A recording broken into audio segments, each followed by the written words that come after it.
So this lecture, we'll talk a little bit about the internet and structure, and we'll get into internet protocols in general. We'll talk about what a network protocol is. We have to know a little bit about these. We don't want to go into detail in protocols, but you have to know that they exist because the hardware that we buy when we make our IoT device, the hardware that we buy, we'll buy it matching a particular protocol. So we'll pick the protocol and pick the hardware to match that. So we need to know at least the existence of protocols and what they are. So internet structure is ad hoc. That is, it's very irregular. Right? People can join the network, leave the network. I can open up a laptop in this room right now, and suddenly it will be part of the internet, right? And people can send messages to it. And then if I shut it off, it is now temporarily no longer part of the network. So the internet is very dynamic. Somebody can build up a new network right now, plug it into the wall, and bam, there's a new addition to the internet. And that happens all the time. So it has an unpredictable structure, but it still has to work. Actually, it's pretty amazing that it works as well as it does, given the fact that it's so crazy. It can be changed by anyone, anytime. So you have to be able to send messages between this wide variety of network types, right? So you've got these LANs that are maybe use different protocols, routers that are speaking different protocols, destination LAN, it speaks a different protocol. And so you've got this, you've got to be able to consistently send messages regardless of everything else. So that means if I set up a host in my office, I set up a network in my office, that thing has got to be able to talk to some LAN on the other side of the world without knowing anything about the protocol of that LAN, right? I mean, without knowing only minimal about it, right? I don't know what type of protocol they're going to use on that LAN. All I know is I want to send a message to a machine in that LAN, right? So you have very little structure, but you still have to have some level of uniformity so that everybody can talk.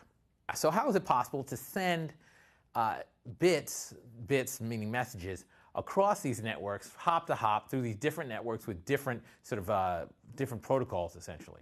So we'll talk about these protocols. Let's define them. Protocols are basically a set of rules, specifically rules of communication. If we're talking about network protocol is a set of rules of communication. And there are a lot of rules, but generally it's a set of rules, hopefully a minimal set of rules, which as long as everybody adheres to those rules, everybody can communicate. Okay? And you want to make these rules minimal so that they're not a burden on the local area network. So you want to give people who are building their local area networks as much freedom as you can as to how they design their network. But there have to be some protocol rules that they adhere to, some minimal rules, which will allow them to communicate with all the other local area networks through the internet. So the internet has protocols associated with it, which if you want to talk on the internet, your networks have to support these protocols. Now, just to give you some intuition about what a protocol is, it's basically something that you add. It usually involves adding data to a message, okay? A regular type of data to a message. So if you ever watch old movies or cop movies, something like that, and they're on the radio, right? And they say something over, right? Over. They say over at the end of their message, right? And as soon as they say over, somebody else can start talking, right? And then when they're done, they just say over and out, right? So this is a protocol, because what it says is that every time you send a message, I don't care what the content is, I don't care what the words are, just make sure that at the end of that message you say the word over, right? And no matter what the content of the entire conversation was, just make sure that at the end of that conversation you say over and out.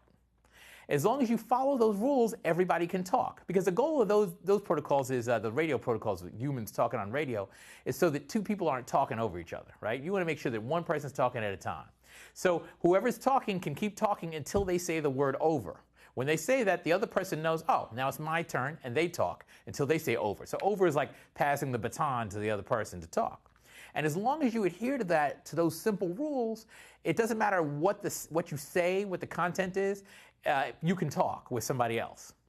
Now, there are limits to that, right? Because there's no rule about how long you can talk before you say over. So you could just talk all day and then finally say over, and then you would be a bottleneck to the network, and that would be a problem. So internet actually has rules to handle that, right? There are time limits and things like this. But you get the idea. A protocol is basically extra data that you add. It is represented by extra data you add to the message, like the word over or the word over and out, right? Or there are all kinds of rules and extra data that you put in there that are used to enable communication. So we call that a protocol, that set of rules that enables communication, which minimally constrains the message, adds a little bit of data to the message, typically. That's what a protocol is.